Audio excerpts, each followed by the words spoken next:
Olá pessoal de casa, me chamo João Andrade, sou arquiteto. A primeira dica que eu vou trazer é em relação à altura dos quadros. Geralmente a regra que a gente segue é em relação ao eixo do quadro com o piso, a gente coloca numa média de 1,60 a 1,70, certo? Isso vai variar de acordo com o tamanho do quadro, é justamente porque é a nossa altura do campo de visão das pessoas. Geralmente o brasileiro está aí com 1,65 de altura, então essa altura fica confortável aos olhos, a pessoa nem fica olhando para baixo, nem fica olhando para cima. Se você for colocar o quadro atrás de um sofá, você tem que ficar atento em relação à cabeça da pessoa que vai estar sentada não ficar batendo no quadro. Geralmente a gente deixa uma altura de 25 a 30 centímetros do final do sofá para o início do quadro.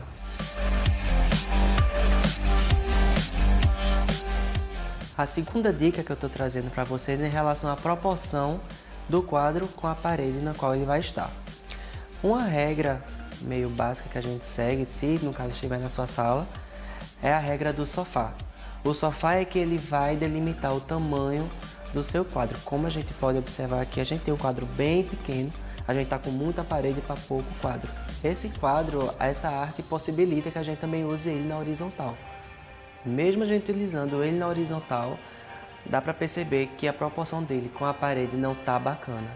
Então agora eu vou mostrar um exemplo correto para vocês verem a diferença.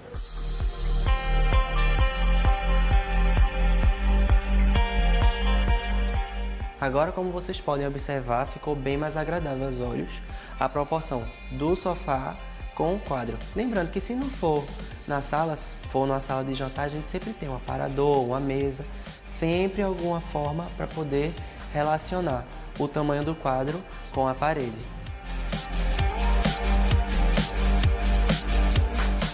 Se você tiver uma parede muito grande e não tiver um quadro nas devidas proporções, o ideal é que você faça uma composição de quadros, mas não se esqueça que também existe regra para isso.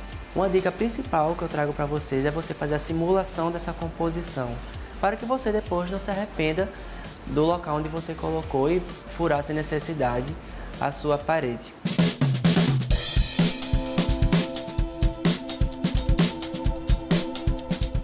Para você ser bem assertivo na hora da composição, seria interessante você fazer, no caso, um quadrado imaginário, um retângulo imaginário, para você imaginar como é que seria essa composição. O interessante é você usar de alguns artifícios. Uma dica que eu vou dar é você usar fita crepe para poder fazer esse retângulo imaginário na hora da composição. Uma outra dica que eu vou trazer a vocês é em relação a poder harmonizar os temas dos quadros. Eu aqui trouxe para vocês um tema preto e branco.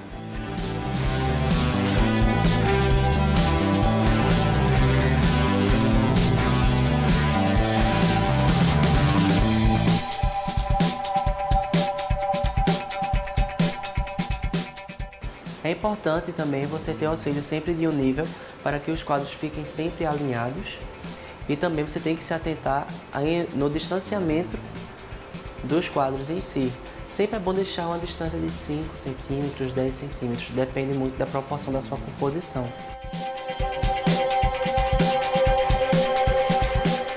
A dica mais importante eu deixei para o final, que é justamente você planejar o ambiente como um todo.